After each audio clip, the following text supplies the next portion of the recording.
ফিরুল্লাহ, এটা কি খেলাম আমি? এটা কি চা বানাইছেন? এটা কি চা না শরবত? শরবতের থেকে ভালো, এটা তো গরম শরবত হয়ে গেছে। এই যে পানির মধ্যে মনে চিনি লেগে দিচ্ছেন, এটা কোনো কাজ করছেন আপনি? আপনি এত বয়স্ক একজন মানুষ, চা বানাইছেন, আপনার তো অভিজ্ঞতা অনেক হওয়ার কথা।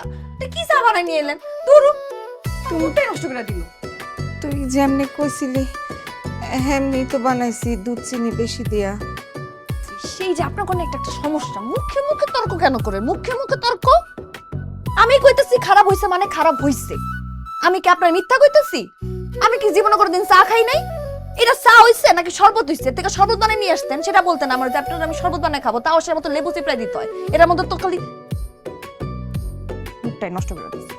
কই ভাবছে আকাশের তারা গুনতে গুনতে চাটা খামো, কি বানিয়ে নিচ্ছে। একটা কাজ করেন, যান কষ্ট করে আবার বানিয়ে নিয়ে আসেন, যান একটু টাইম নিয়ে বাঁধে, যান তাড়াতাড়ি আনেন। এই পাশের আকাশের তারা গুনতে গুনতে জানতে চা হয়ে যায়।